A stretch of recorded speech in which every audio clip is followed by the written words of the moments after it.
it really feels like a movement, especially when you look at like the open Claude craze, but also when you just look at people tinkering with Claude Code. Essentially, this movement is about kind of a return to doing cool stuff with our computers and like forming communities around that and taking more ownership over what we're doing. This is actually the same movement that got personal computing started in the first place. In the very beginning, we had mainframes that people thought it was kind of ludicrous that individual consumers would ever use. But then a band of like tinkerers around the world and mostly in the US, they were like, we want what these businesses have for ourselves. So we're going to make them out of parts. And then eventually the rest is history. After that, there's the birth of the internet and early days of software. It was also like a very peer-to-peer system where you could host sites from your computer, you could host files, and my computer could talk directly to your computer without any SaaS service in the middle.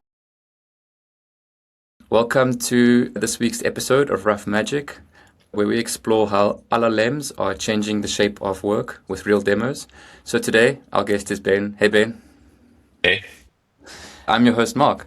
So really excited to have you on the pod. I'll just quickly try introduce you and you let me know what I've missed. So you're early Venmo. You spent 8 years at Stripe as what you refer to as a kind of product-minded engineer. You were the founding engineer on Terminal.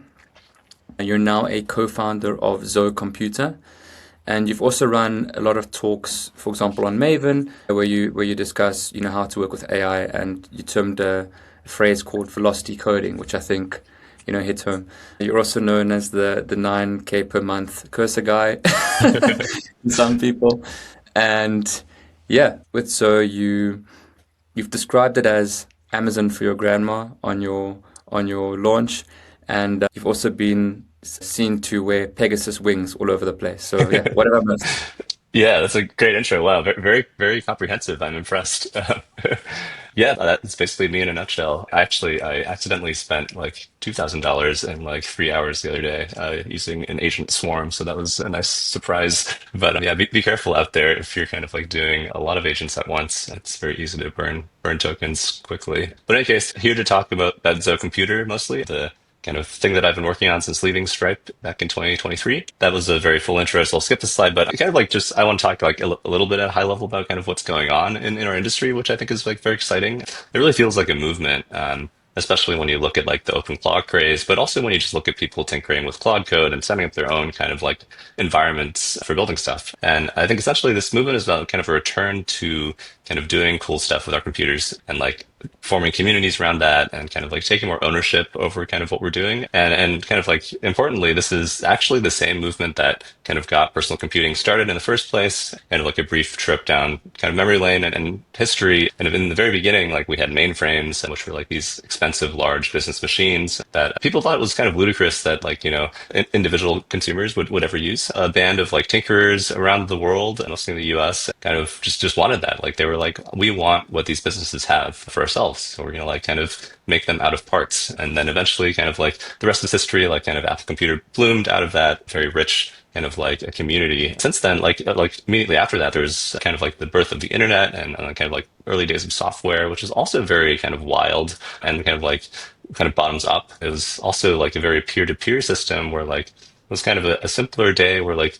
a time where you could host sites from your computer, you could host files, and my computer could talk directly to your computer without any kind of like SaaS service in the middle. There's something kind of nice and beautiful and wild about that early time. It's cool that this kind of early energy from like the early internet and kind of like early personal computing is back now. We're all kind of like trying to collectively invent the future and like discover what that future of personal computing and the internet really looks like. And the big question for a lot of people is like, what's the next like device? Like, what's the form factor of personal computing in the future after the mobile phone? And what we believe with Zoe is that it's the personal cloud. It's something that looks more like this. This is back to the kind of like AWS for your mom thing that I like to say. We are really building like AWS, like kind of like a cloud computing infrastructure that is made accessible to the end user, like to the consumer, which really has never been done before, but we believe is like kind of like the necessary kind of like next phase in personal computing to kind of prepare us for this age where kind of AI kind of first of all needs like a home in which to live, and that home needs to kind of to have all of the tools that it might build for us, as well as like all of our kind of like data that we want to access and connections to like other services. Also importantly, this home has to be kind of like always online. It has to be always available. So that means it has to be like kind of like on the internet and like in the cloud. And this is so that it can like be more proactive for us, but also like respond as our agent to other agents and also other humans that kind of might want to kind of have different interfaces with our data and our cloud and our AI. So this is kind of like high level what we are building towards with Zoe. If I can just ask a quick question, Totally. one analogy that comes to mind is sort of if, OpenClaw and Cursor had a baby, Yeah, something, but that also sure. feels a bit maybe like a gross oversimplification. So what, how would you say it, in what ways is it similar and which ways is it much more than that? So I like to say that OpenClaw is actually a disassembled version of Zoe. And we were actually doing Zoe long before that started like a year ago, really, Yeah. in this code base and have been toying around this idea for a while. But in any case, it is, as I give the demo, it is like, it's similar to a lot of products in that like it can do a lot of the things that other things can do. And that's just because we are giving the user like this like kind of pure raw infrastructure that like they've never had access to before. And the way that we've designed it is very, I guess, strange in that it doesn't feel, it's not like a traditional SaaS application. Like you literally own like cloud infrastructure with Zoe and like Yeah. we've like Yeah. set it up properly and we've put some nice useful tools on top of it. But the ceiling and scope of like what can be done with it is very high just because it's like pure cloud computing with like a lot of useful stuff built in. And I can kind of like give a quick demo of various things here. So when you go to Zoe, it is just a chat and you can see it here. And it kind of resembles Cursor or ChatGPT or like kind of any tool at this point. When you Yeah. peek under the hood, there's a whole kind of file system here. So you can kind of like basically work with any file inside of Zoe, like the CSV images, so it can generate images, PDFs, and you just kind of like work agentically in the chat with anything that you want. Zoe is very good at kind of like working with really any kind of file. And we've like decided to just like have this like very symbiotic relationship with kind of like the computer and the file system. You can kind of like also schedule tasks. So this is similar to like the OpenClaw cron concept. And like a lot of like products now have like these scheduled kind of functionalities. So yeah, the difference with Zo's scheduled tasks, I guess, is that it has access to your whole computer, this kind of like persistent environment that it can kind of work in. Yeah. And yeah, so I guess some other stuff inside of Zo, I'll just kind of like pop around. We do have kind of a built-in web hosting environment. So this is kind of like a space that you can use. So this is kind of just a built-in space that you can really use for anything. People use it like as their link tree, etc. Or you can make kind of like scratched like Claude artifact style like kind of interactive things like this thing inside of your space. And this is just directly at your handle.rob, your handle.zo.space. So everybody gets like kind of their own public URL. And yeah, you can really kind of build anything. Oh, I use this that's a lot for just like kind of like scratch projects. And yeah, like I just vibe coded this like kind of in the car recently, like in yeah, an it's Uber, very which nice. was fun. Yeah. Yeah, and if I can mention, having set up my own personal website and also playing Yeah. around with, Hetzner and then Vercel deployments and Yeah. Cloudflare, all of this, I think a lot of that complexity is abstracted away in Zoho, which is really nice. That's exactly right. Yeah. Yeah. We come from the principle that, first of all, like you can do a lot by hosting stuff yourself on a server. And we've kind of like lost the art of that. We're like, we've forgotten as a civilization that like there's a much simpler way to kind of host stuff. And like, I think regular people don't need to work with all these like more developer focused tools that are like made for like kind of like high scale things that like kind of most people aren't doing for like their personal tools. I demoed kind of like the kind of built-in kind of space, which is just like kind of a homepage for you that comes with Zoho. But you can also host as many sites as you want. Well, not exactly, but you can host many multiple sites on your Zoho as well. And also you can host arbitrary services, which means you can like create an API or you can self-host software that is kind of like open source or self-hostable. Like a lot of people like to self-host like N8N, for example. People also host OpenClaw inside of Zoho, which is quite easy. I've like chatted with my Zoho to set up OpenClaw as well. It's yeah, it's really quite flexible here. So we have the ability to kind of import any kind of data into Zoho. It can be totally unstructured, just like a zip file with like CSVs in it. And Zoho will figure out kind of like how to organize that data and clean it up into a nice format for you. We have like all these nice templates. There's like this great kind of like tailwind where like because of GDPR, like we all kind of are kind of have the right to access all of our data from all these services. So you can export your data from anywhere. It comes in this like kind of like really hard to use like zip file, but Mm. Zoho kind of like solves the last mile and like cleans it up and kind of puts it into like a nice format. And then once you have that, you can just talk to it and or build stuff on top of it. So this is just my co-founder's kind of like big like website on top of his personal data, which is quite cool. You know, this is like his 23andMe data from just his genetics. He actually updates this quite regularly because there's always like kind of like new research on this kind of thing. So this actually looks at like the clinical ClinVar kind of data, and like he has a scheduled task that like kind of like checks the latest research and like notifies them if anything notable has been discovered about his genome, which is quite cool. He's actually found some interesting things like sensitivity to like morphine, which was relevant when he got surgery the other day or like a few weeks ago on his shoulder. So there's a lot that you can do with this, and I think that like this is the way that we think about memory for AI. We think about it in a lot more, I think, expansive and deep way, which is that like for your AI to truly know you, I think it has to basically have an entire like software company's like data science team working on your entire kind of like collection of raw data stored somewhere where like it's yours. It's like on your own infrastructure. So I think we're moving towards this kind of regime, similar to how like we didn't believe that consumers would use mainframes before. Like now, I think the equivalent of that is like software companies, like the entire software company. Like consumers will have the powers of the entire software company, which includes data science and includes like data engineers and like a whole data lake, all kind of in your own cloud environment. So we're basically trying to like give consumers that power. Basically, what Rob and I have worked with at like Substack and Stripe at these kind of like premier tech companies, I think like figuring out the right like way to offer that to consumers is a big part of our kind of mission. So you mentioned data sets form a core part of the memory. How does that sort of manifest in? Because obviously memory management is quite complex. It's also about like forgetting things, right? Think of how our brains work. How do you take the data sets and turn them into some sort of shape or form of memory? Yeah, it's a good question. So memory right now is still something that we are kind of working on for our first class representation. It'll be something quite simple that is just kind of like files in your file system, kind of just using the industry standard kind of like agents.md files. And Enzo will kind of like decide when to kind of update those. But I think like when like Rob, for example, like asks like Zoe to like book a restaurant reservation or something, Zoe knows to like look at his like DoorDash order like history, and it just like kind of is aware of like what's on his file system and can kind of use that to inform like decisions that it might make as it kind of works for Rob. So that's kind of like high level how we think about it all meshing together. And so as I mentioned is this like cloud computer.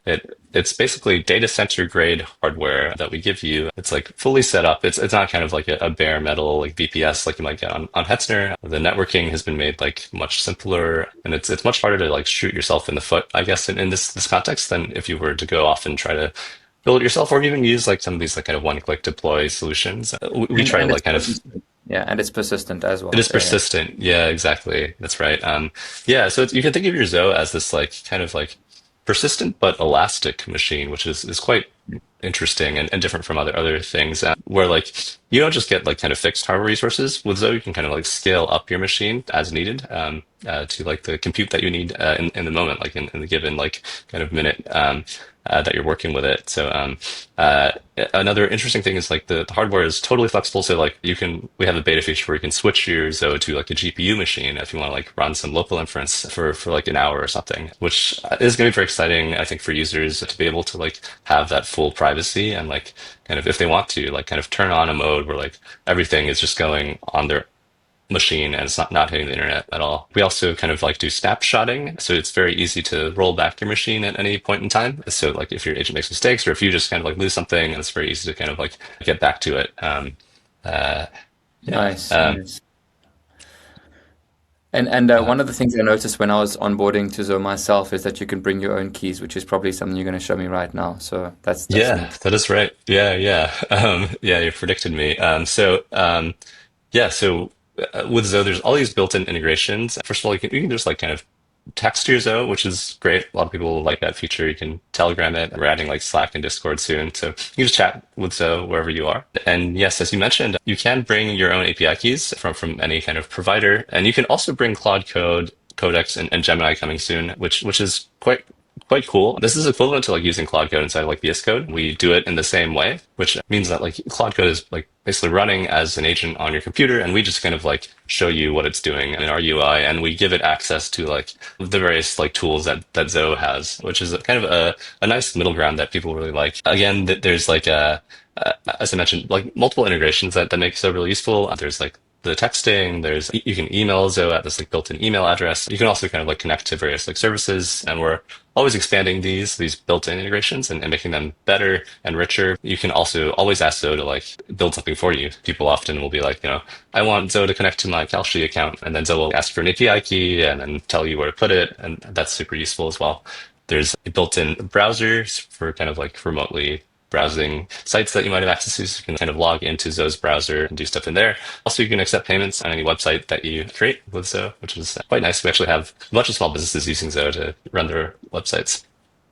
It might seem like a small thing, but the browser use capability to actually see what's going on, not just like some headless, form Yeah, is really nice. nice. Because I think that's one of the things I've really struggled with is when I'm SSHing into other, machines or this sort of thing. Sometimes Yeah, sometimes I want to interact with more than just a Telegram message or through a CLI or something like that. totally. Yeah, absolutely. That's kind of it. That's my main tour of Zoho. Happy to continue chatting or answer more questions. But yeah. Thanks. That is amazing. I had a question, Ben. How do you handle privacy with regards to user data?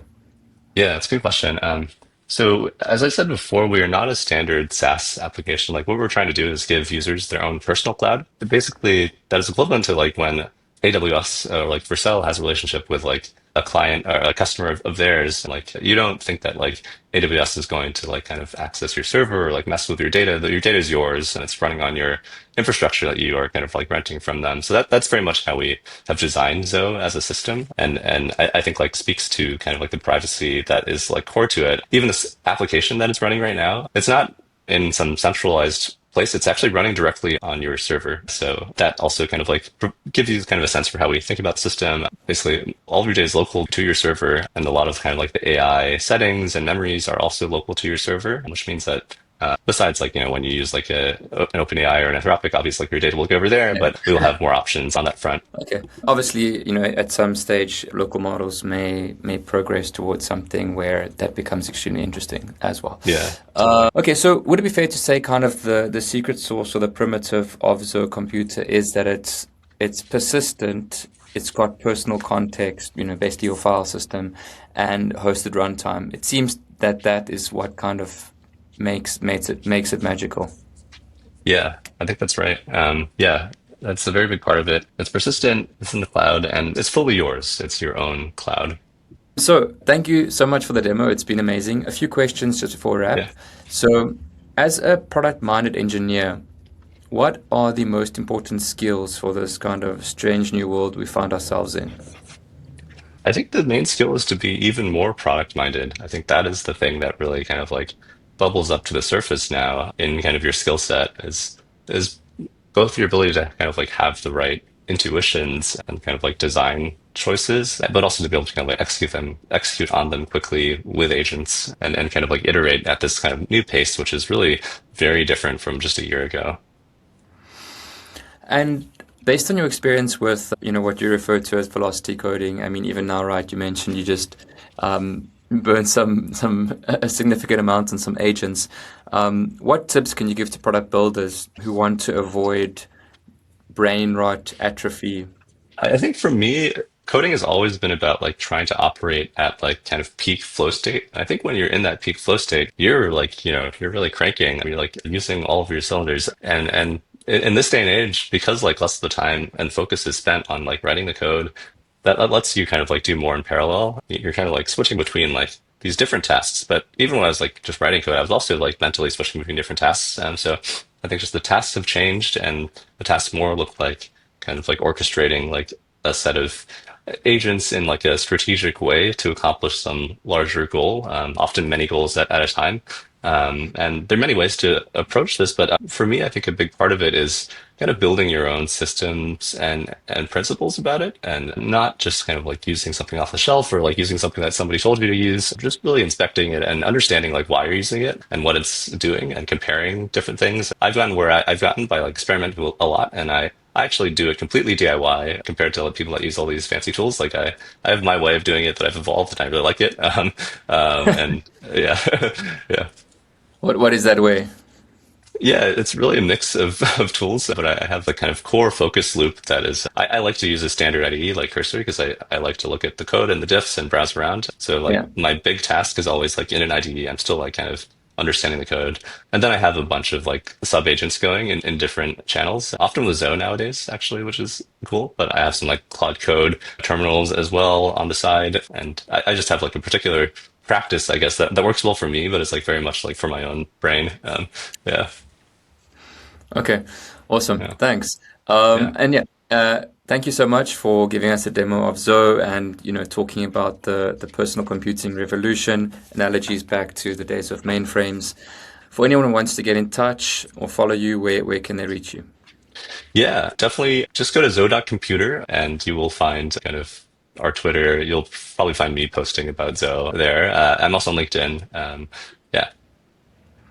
Awesome. Thanks again, Ben. It's been great having you on today. Yeah. Thanks, Mark.